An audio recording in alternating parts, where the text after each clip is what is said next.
Imagine the Aegean Sea not as a tranquil holiday backdrop, but as a vast chessboard where massive warships, silent submarines, and drones patrol every shadow. Now imagine one country deciding to rewrite the rules of that game. That country is Greece. For centuries, the waters between Blue Island archipelagos and ancient ports have carried more than fishermen's boats and holiday ferries. They have carried empires, traders, and rival navies. Now, in the 2020s, the Hellenic Armed Forces is launching a 12-year investment program to transform the Hellenic Navy into one of Europe's most advanced maritime forces. If it succeeds, it will change the balance of power in the Eastern Mediterranean. If it does not, it could leave major gaps in a volatile region. Today, we go deep: what this naval upgrade is, how Greece got here, what ships and submarines are involved, and why it matters far beyond the Aegean.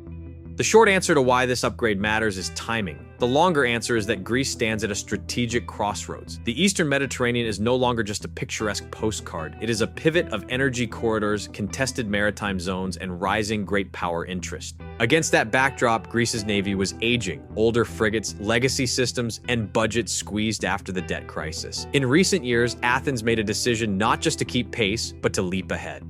Under the 12-year long-term defense armaments plan from 2025 to 2036, Greece is allocating more than 25 billion euros for procurement and modernization. That is one of the largest defense investments in its modern history. Source: Hellenic Ministry of National Defense, 2025. At the heart of that plan is the Navy.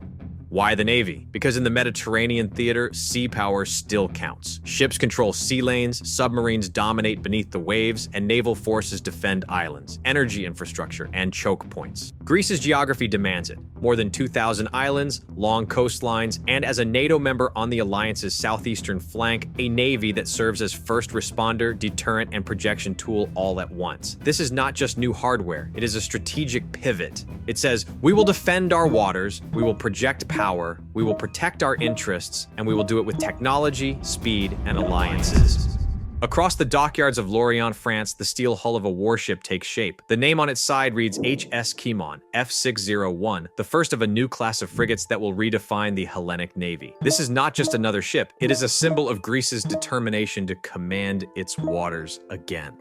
According to Naval News and Greece's Ministry of National Defense, Athens signed a roughly €3 billion agreement with France's naval group for up to 4 FDY-HN frigates, Frégate de Défense et d'Intervention, for the Hellenic Navy. The first ship, HS Kimon, is scheduled for delivery by late 2025, followed by Nirkos in 2026, Formion in 2027, and a fourth optional vessel between 2028 and 2030 in a standard 2++ configuration. An upgraded variant with enhanced radar arrays and combat system software. Sourced from Naval News, 2025.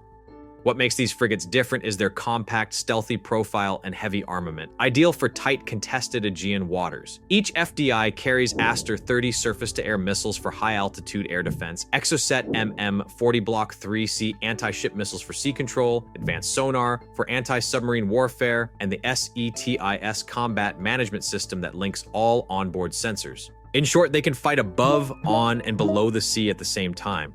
These ships will not operate alone. Greece is also considering American-built multi-mission surface combatants designed by Lockheed Martin and derived from the U.S. Freedom-class littoral combat ship. They emphasize modularity with swappable mission packages that let the same hull serve as an air defense escort one week and an anti-submarine hunter the next. That flexibility is crucial for a navy that must defend thousands of islands and straits. Athens has weighed additional FDI frigates against 4 MMSC ships, with decisions expected by 2026.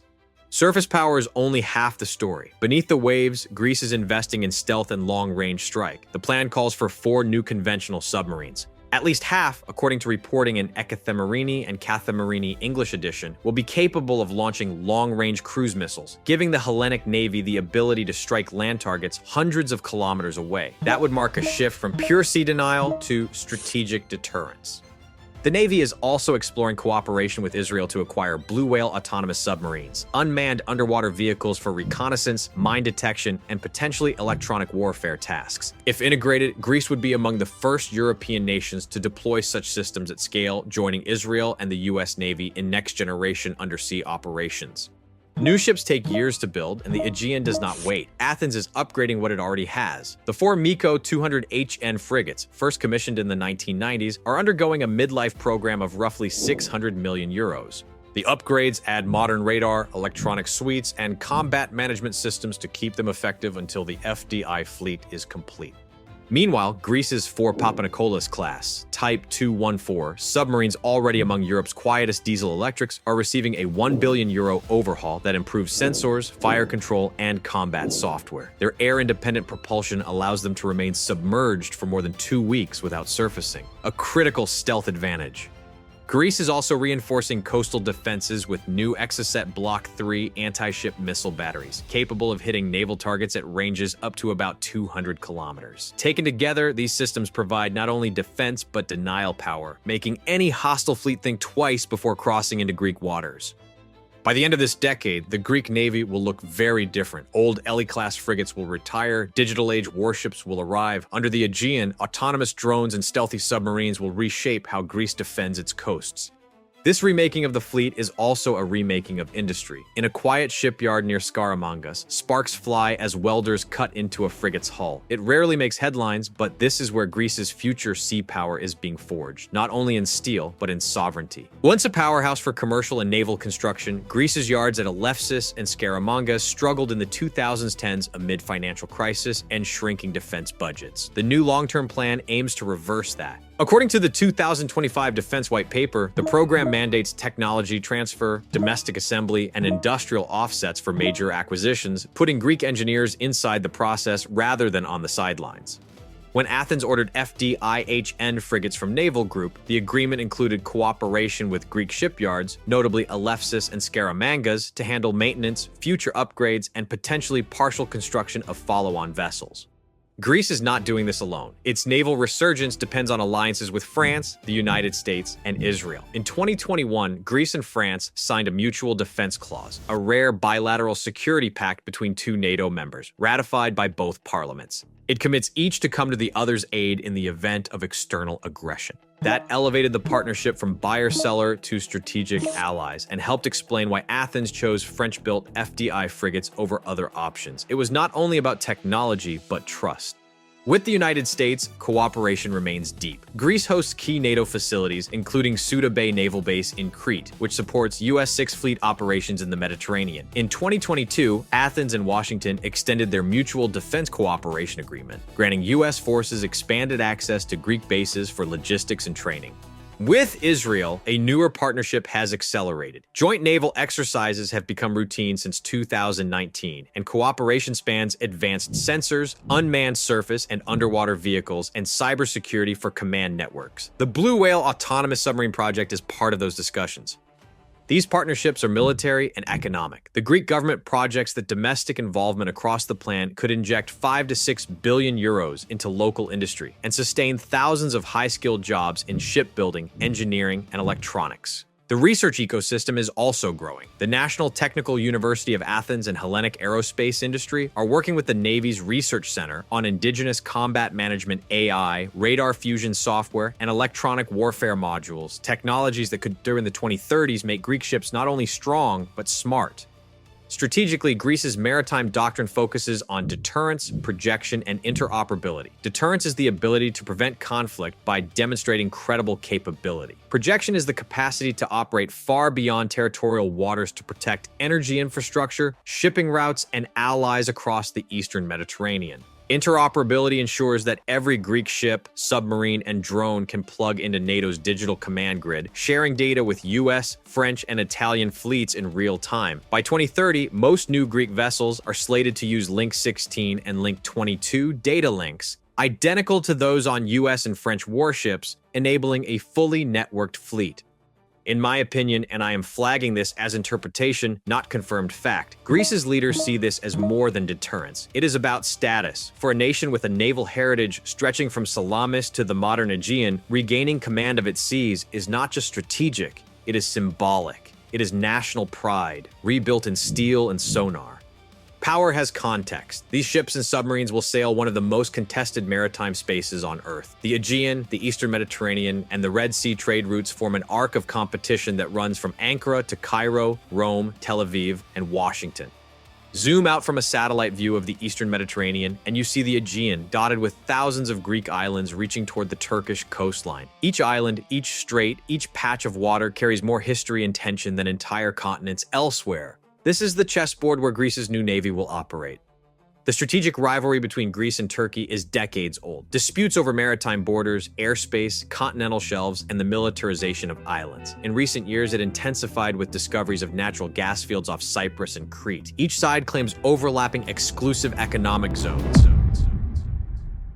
Under the United Nations Convention on the Law of the Sea, which Greece has signed and Turkey has not, islands generate their own exclusive economic zones. Ankara argues that Greek islands sit too close to its mainland to claim full maritime rights. That disagreement fuels almost everything else. Over the last decade, both navies expanded. Turkey built the Anadolu-class amphibious assault ship, equipped for short takeoff aircraft and drones, launched new I-class frigates, and advanced the Race-class submarines under the MILGEM program. Greece doubled down on high-tech Western partnerships, France for frigates, Germany for submarines, and Israel for unmanned systems. When Greece's upgraded navy meets Turkey's expanding fleet, the answer is not simply who has more ships. It is quality against quantity and networking against numbers. By 2030, the FDI-HN frigates will field Aster 30 missiles with intercept ranges out to roughly 120 kilometers, guided by the Seafire radar, a phased array comparable to systems on French and British destroyers. That provides Greece a regional air defense umbrella matched in the Mediterranean mainly by France and Italy. Meanwhile, the Papanikolas class, based on the German Type 214 with air-independent propulsion, remains among the quietest diesel-electrics in the world. Turkey retains numerical strength, more hulls, more shipyards, and an expanding drone fleet for maritime strike. Bayraktar TB2 and Akinci drones have demonstrated long-range maritime effects, and the Turkish Navy's integration of drones onto TCG Anadolu signals a hybrid doctrine, carrier drone warfare rather than traditional carrier aviation. Both sides are pursuing deterrence through innovation. Turkey with drones and indigenous production, Greece with advanced Western technology and deep alliance networks. The risk is a spiral where each upgrade triggers a counter. This is the new Aegean arms race with the naval dimension as its sharpest edge. Yet both nations are NATO members. The Greek and Turkish navies fall under the same regional command, Allied Maritime Command. That creates a paradox. Two allies with overlapping defense zones operating under one flag while watching each other through periscopes. NATO officials describe it as managed tension, noting that coordination in the Eastern Mediterranean is one of the alliance's most complex balancing acts. Beyond the rivalry, Greece's modernization ripples across the wider Mediterranean. Italy sees the Hellenic buildup as stabilizing, a capable partner to secure shipping routes and coordinate on migrant rescue and anti-smuggling missions. In the east, Israel and Egypt welcome the upgrade as a counterweight to volatility and a protector of shared energy corridors. The EastMed pipeline concept and other subsea energy networks require secure seas, and Athens' new fleet helps provide that security. The United States views Greece as a cornerstone of NATO's southern flank. Since 2021, U.S. destroyers have regularly rotated through Suda Bay, and American F-35s use Greek airfields during joint drills. A more capable Greek navy means fewer gaps for Washington to fill and more stability from Gibraltar to the Suez. In my view, and this is analysis, not documented fact, Athens understands that the Eastern Mediterranean is part of a global web. Russia's naval base in Syria, China's growing stakes in Piraeus, and NATO's renewed presence around Crete make these waters an international intersection. By modernizing, Greece is not only deterring Ankara, it is ensuring it remains a player, not a pawn. Ambition must be executed. How fast can Greece deliver? Can industry and economy sustain a 12-year modernization without stalling? Will these ships arrive and become operational on schedule? According to the 2025 to 2036 armaments plan, the upgrade is structured in phases with clear benchmarks for delivery, testing, and full operational capability. The outline, published in February 2025, breaks modernization into 3 waves: immediate capability from 2025 to 2028, expansion and integration from 2028 to 2032, and full readiness and digital networking from 2032 to 2036. Phase 1 focuses on getting hulls into the water fast. HS Kimon, the first FDI-HN, is expected to enter service by late 2025. Sea trials in Lorient began earlier in the year, and Hellenic Navy crews are training alongside French counterparts in Toulon. By 2026, HS Nearchos should be delivered, followed by HS Formian in 2027. In parallel, the MEKO 200HN modernization at Alephsis is scheduled to wrap by 2028, ensuring credible coverage while new frigates phase in. The €1 billion midlife overhaul for Papanikolas-class submarines begins its first cycle in 2025 and runs through 2030, including ISUS 1045 combat systems, improved sonar, and integration for long-range cruise missiles.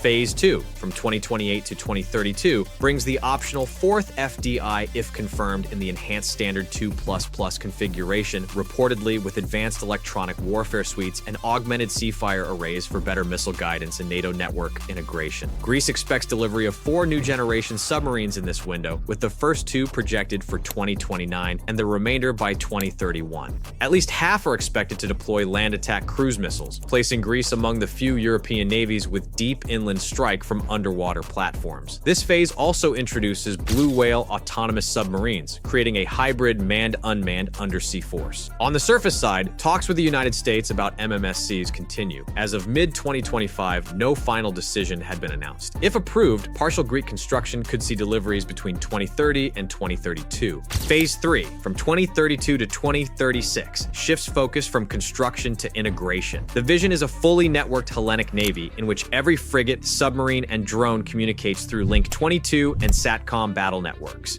That backbone enables real-time coordination with NATO's Allied Maritime Command, French carrier strike groups, and the US Sixth Fleet operating out of Italy and Crete. Greek officials refer to this as the Smart Navy phase, with predictive maintenance via onboard AI diagnostics, adaptive electronic warfare, and modular payloads. One experimental effort, Poseidon X, aims to fuse targeting data between drones, satellites, and shipborne radar using AI assistance. It is being co-developed by the Hellenic Navy Research Center and the National Technical University of Athens. Realism matters. Defense projects at this scale depend on stable funding, industrial efficiency, and political continuity. Greece currently spends about 3% of GDP on defense, one of NATO's highest rates, but holding that level for a decade will test economic endurance. Shipbuilding bottlenecks are another concern. Alephsis and Scaramangas are expanding quickly, but must modernize facilities that were dormant for years. Naval Group and Lockheed Martin have committed to on-site training for local engineers, yet delays remain possible. Analysts at IHS Markit Defense estimate total program costs could rise by 15 to 20% if supply chain disruptions persist. Geopolitics adds pressure. Any escalation over energy zones or migration routes could force acceleration before systems are fully integrated, a gamble Athens appears willing to take. In my assessment, again, this is interpretation. Greece is betting that momentum itself deters. By steadily adding capability even before full completion, Athens signals that its navy is not static, it is evolving in real time. In military psychology, that matters. All of this reshapes Greece's role in NATO and beyond. A NATO flag flies above Suda Bay, where destroyers from the United States, Italy, and Greece rest side by side. For decades, Greece has been NATO's southeastern gatekeeper, a member since 1952 with the alliance's only major naval base. Until recently, its navy lagged technologically. That is changing quickly. According to NATO's Allied Maritime Command in 2025, the FDI-HN frigates will integrate into NATO's maritime situational awareness system using Link 22, the NATO secret wide area network, and federated mission networking, the same digital backbone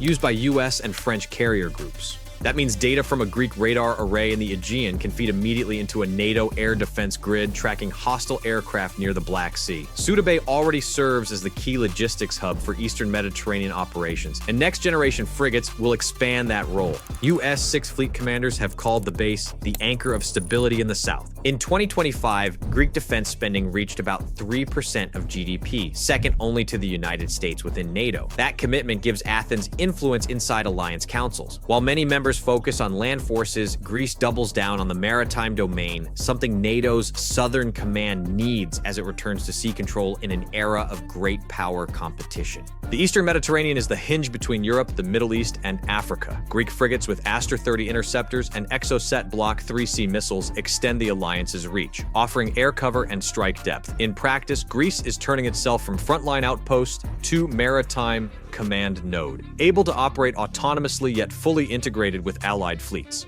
The implications are global. China's state-owned shipping interests helped make Piraeus the Mediterranean's busiest container hub. While commercial, that presence underscores the link between trade and power. A stronger Greek navy ensures no outside actor, political or corporate, dictates the security environment around those ports. Russia's presence at Syria's Tartus naval base, roughly 700 kilometers from Crete, means NATO needs persistent awareness in that corridor. Greek submarines and reconnaissance drones provide it. My view, and I state this as analysis, is that Greece's naval renaissance gives NATO depth on its southern flank. For years, the deterrence focus was the Baltic and Black Sea, but energy routes, migration flows, and drone warfare make the Mediterranean equally strategic. Greece's fleet will likely be the first responder when that front heats up. By the mid-2030s, integration with NATO and EU command structures should make the Hellenic Navy one of the most interoperable mid-sized fleets in the world. That is by design. The ships will speak the same digital language as American destroyers and French carrier escorts. Submarines will share acoustic data with Italian and British systems. Drone fleets will feed real-time intelligence to allied satellites. As Admiral James Stavridis has said, sea control in the 21st century is as much about information as it is about firepower.